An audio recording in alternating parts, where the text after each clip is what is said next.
Hi guys, welcome to today's video. Thank you so much for being here again.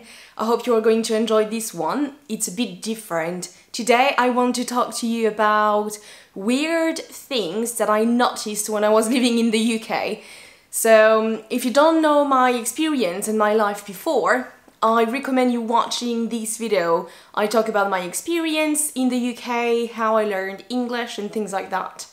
But I went to the UK the first time when I was 18 and I found weird things. I'm going to tell you lots of things that I found weird, strange or bizarre. You can use these three adjectives and stay until the end of the video because I'm going to call Siam. We met on Instagram and she lives in the UK right now. So she is speaking French, it's her first or second language.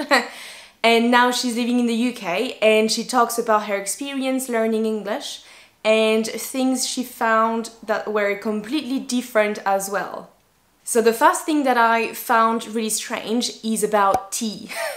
And we all know British people love tea, I do as well, but the thing that was really strange is that during lunch, so they were having lunch and at the same time they were drinking tea. So it's probably something they still do, but something strange. So you imagine you have your soup in winter or your sandwich because you work, so you don't really have time to eat something better.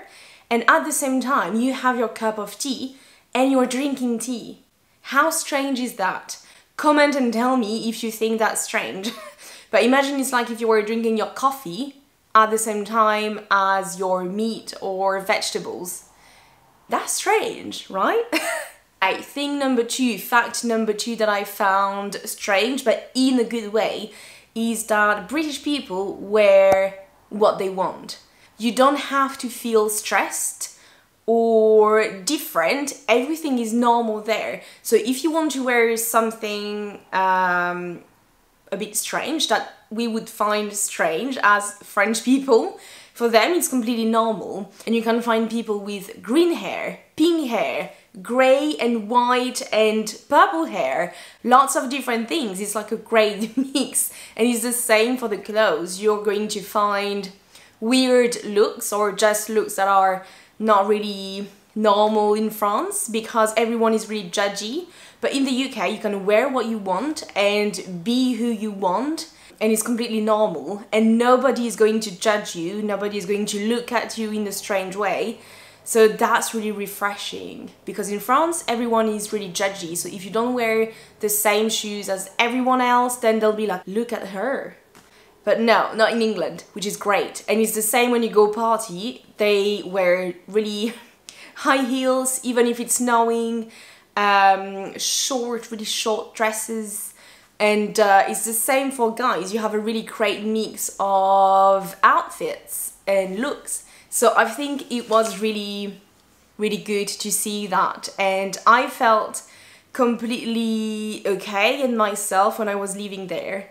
Another fact, another little story is that people are very chatty when you take transports. So when you commute to go to work and if you take the train or the underground, the tube, people are really chatty, so they're going to start a conversation just like if they knew you, which is very strange because again here is not something that we do.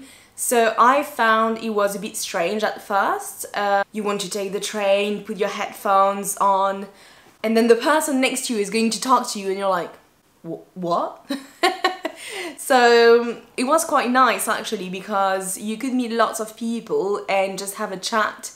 It's usually small talks, so you're going to talk about the weather, maybe what you're going to listen or read, you know, on the train or transport, the bus, etc. But it's really cute. And I remember I was taking the bus every day to go to school and I was wearing different rings. And a grandpa asked me if I was married.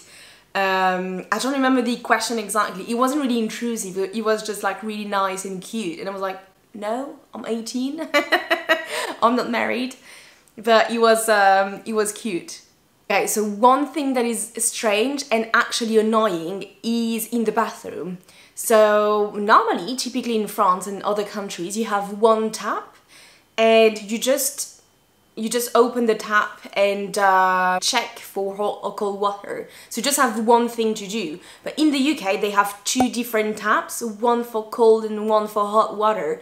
So if you want the perfect hot water, then you need to adjust both taps, and it's really, really annoying. So that was something not practical at all.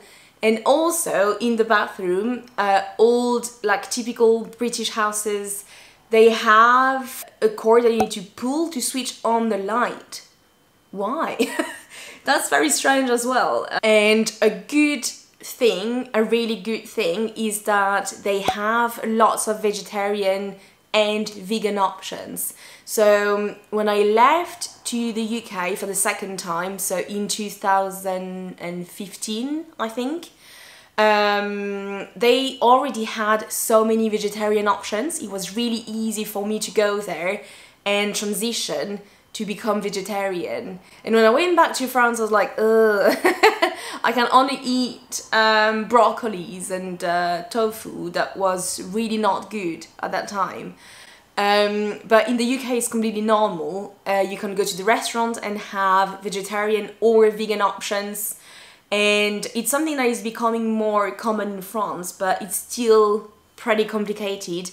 And also in families, it's quite annoying. But it's changing, which is good. But in the UK, totally normal. Everything is meant to be easier for you as a vegetarian. And the last thing that is really strange, especially for French people, is that British people are not cold at all. In fact, they are the opposite. So when I went there, I was very surprised because everyone is calling you honey, darling, sweetie, and sweetheart. So lots of cute names when they speak to you, and they absolutely have no idea who you are. So imagine you're taking the bus and the bus driver is calling you darling. And it's normal for them, it's actually really normal. And that's something we're going to talk about with Siam. So I'm going to call her now, and if it's strange because I'm not dressed the same, that's normal. I filmed that part another day, so no worries. I'm going to call Siam and you'll see the video now. Hi! Hello. How are you? I'm okay. Thank you so much for accepting to speak today with me. Would you mind introducing yourself? Yes, of course. So my name is Siham. I'm living in the UK. I'm living in England. I used to live a long time ago. I lived in Wales. Oh, nice. And then after many years, I came back to the UK.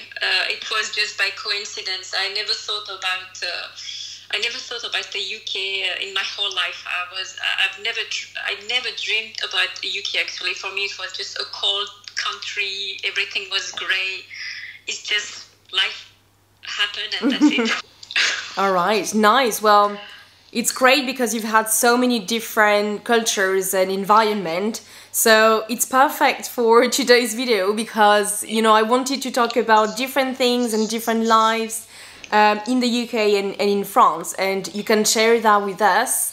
Yes. How do you think it's different, and what did you find that was very, very different from France? Actually, I thought that people from the north, I always had this image in my mind. When you go to the north, people are cold. Yeah, I don't know why. It's the impression we have. Yeah, I have this impression because I'm from the south of France, and before I came to the UK, I lived like 6 years in Marseille. Okay. So, but my first experience when I came as a student, I was surprised actually. It's just the way they talk to you. You feel like they know you for a long time, or they're just your friend. I mean, there is not this barrier, you know, that you don't. For example, I have this experience whenever somebody, for example, hurts you or push you, by mistake, or he didn't see you, he will tell you, "Oh, sorry, love. Excuse me, love." And I'm like, "Love? Love? Why is calling me love?"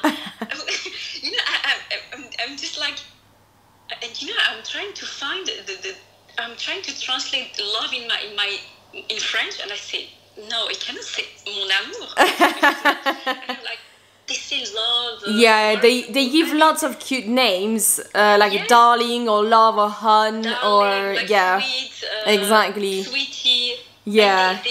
And also they praise you a lot. For example, when I have a normal conversation with them, they will be like, "Oh, brilliant! Oh, fantastic! Yeah, that's wonderful!" And I'm like, yeah. So that's something that really surprised you when you got there. Yeah, it surprised me a lot. Okay. And have you noticed any other things that were a bit strange regarding, I don't know, food habits or maybe clothes or, things like that? That is a bit not ordinary for us?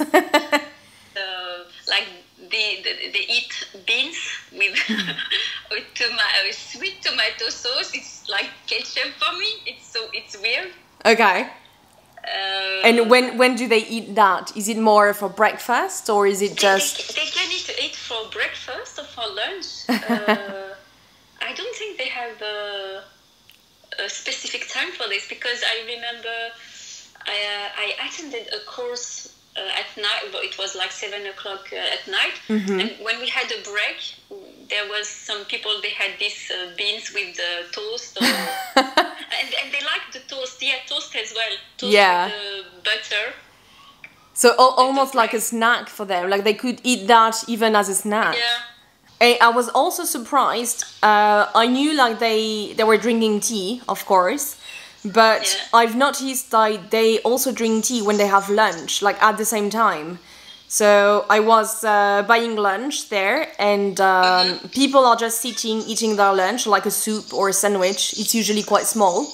And they had tea at the same time. And for me, it's very weird. It's very, very strange. It's they love tea so much here, really. They don't even call it a tea. I mean, where I live in north of England, they call it brew. A brew can be a coffee or a tea. Yeah. And also the name of their meals, until to this day, I'm still confused, because I remember when I enrolled my daughter to primary school, the head teacher showed me the building. So we went through all the classroom, the library, and we reached the hall. And he told me, here the children have their dinner. And I was like, dinner? Why he's saying dinner? They eat for lunch.